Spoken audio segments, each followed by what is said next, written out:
বিসমুল্লাহির রহমানির রহিম। আজকে ছোট্ট একটা লাইভ নিয়ে আপনাদের মাঝে উপস্থিত হলাম।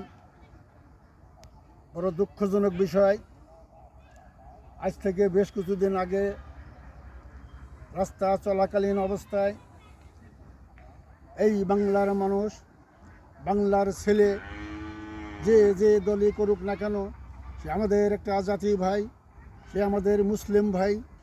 তার নাম হাদি এবং উসমান হাদি নামে যে পরিচিত। সেই ব্যক্তিকে কোনো ষড়যন্ত্রকারী শত্রু বাহিনী তাকে নির্মলভাবে যে বুলেটের আঘাত দিয়ে তাকে দুনিয়া থেকে বিদায় দিয়েছে। এই জন্য আমি জানাই অল ওভার বাংলাদেশের কাছে আমার একটাই দুঃখ জানাই, সেটা হলো এই ধরনের অকাঙ্ক্ষিত ঘটনা এই দেশের ভিতর কেন ঘটবে? এই দেশের ভিতরে কারোর প্রতি মায়া দয়া কিছু নাই। এই ধরনের অশ্লীলতা কবে শেষ হবে? এটাই সাধারণ মানুষ এদেশের সিনিয়র বৃন্দর কাছে, দেশ পরিচালনার কাছে, প্রশাসনের কাছে জানতে চাই এবং আমি নিজেও জানতে চাই। আজ একটা মানুষ রাস্তায় চলতে পারে না, রিক্সা নিয়ে যেতে পারে না, মোটর সাইকেলে যাইতে পারে না, সাইকেল নিয়ে যাইতে পারে না, দুটো টাকা নিয়ে রাস্তায় হাঁটতে পারে না। এই ধরনের অকাঙ্ক্ষিত ঘটনা ঘটবে আর আমরা বারবার চায়ে দেখব, মেনে নিতে পারি না। তাই আমি বলতে চাই, আল্লাহ তাআলা এই হাদি সাহেবকে যেন একটা সুন্দর মুকাম দান দেন, জান্নাতবাসী করেন। তো সেই সঙ্গে পাশাপাশি আরেকটি কথা বলতে চাই, আপনারা যেখানে যে অবস্থানে থাকেন, যে দল করেন না কেন, এতে আমার কোনো আসে যায় না। আপনারা এই হাদির বিচারের জন্য সবাই একমুখী থাকবেন। ময়মনসিংহের যে ছেলেটাকে আগুনে পোড়ানো হয়েছে তার বিচারের জন্য আপনারা একমুখী থাকবেন। তাই এ দেশের ভিতরে আরেকটি ঘটনা দেখতে পেলাম, খুলনার একটা অপ্রীতিকর ঘটনা ঘটছে। এই ঘটনার সাথে যারা জড়িত তাদেরকে প্রশাসনের কাছে আমার দৃষ্টি আকর্ষণ, আপনারা অতি বিলম্বে তাদেরকে আইনের আওতায় আনা হোক, সুন্দর সুষ্ঠু বিচার করা হোক। আর এই ধরনের অঘটন যেন এই বাংলার মাটিতে আর না ঘটে।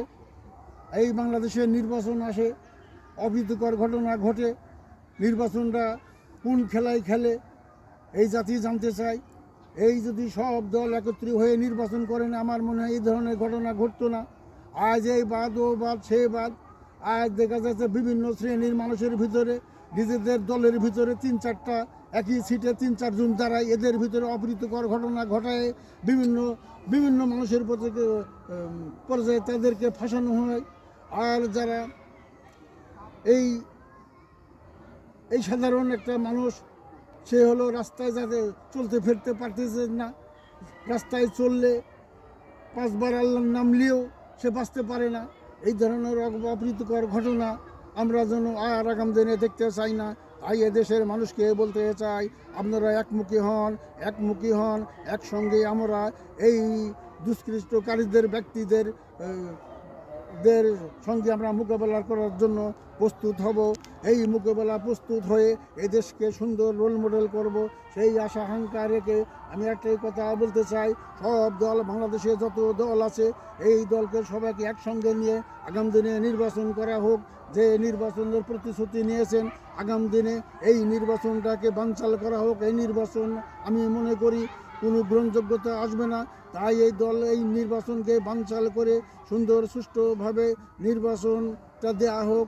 আগামী দিনে বসে প্রশাসন ও এই দেশের যারা বর্তমানে যেভাবে পরিচালনা করতেছেন, তারা একসঙ্গে বসে একটা চূড়ান্ত সিদ্ধান্ত নিয়ে সব দলের সঙ্গে বসে মিটিং করে সুন্দর একটা রোল তৈরি করা হোক।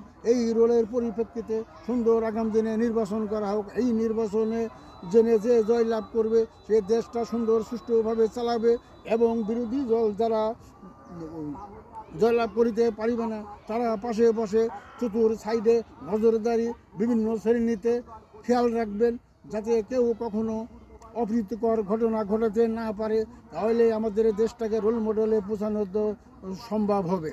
তাই আমি পাশাপাশি আরেকটি কথা বলতে চাই যে এই যে যারা আজকে অপ্রীতিকর ঘটনা ঘটে যারা মৃত্যুবরণ করিতেছে, সবাইকে যেন আল্লাহ তাআলা তাকে সুন্দর একটা মুকাম দান দেন এবং জান্নাতবাসী করেন।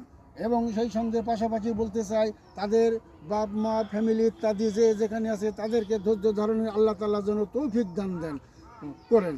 এবং সেই সঙ্গে আরেকটি কথা বলতে চাই যে এই দেশের মানুষ একসঙ্গে এক ব্যক্তি কাঁধে কাঁধ মেলে যেন চলিতে পারে, সেই দিকে দৃষ্টি আকর্ষণ রেখে আমি এখানে বলতে চাই যে মুসলিম, হিন্দু, বৌদ্ধ, খ্রিস্টান সবার প্রতি আমাকে মাই সালামেন আদাব রেখে আমার সংক্ষিপ্ত বক্তব্য শেষ করছি। জয় বাংলা, জয় বঙ্গবন্ধু, জয় হোক এদেশের আমজনতা, জয় হোক এদেশের সাধারণ মানুষ, জয় হোক এদেশের মেহনতি মানুষ, জয় হোক এদেশের ব্যবসা বাণিজ্য বিভিন্ন শ্রেণী ভেদের ও বিভিন্ন মানুষের জন্য জয় হোক। তাই আমি পাশাপাশি আরেকটি কথা বলতে চাই, সবাইকে আমার সালাম রেখে আমি আমার বক্তব্য শেষ করছি।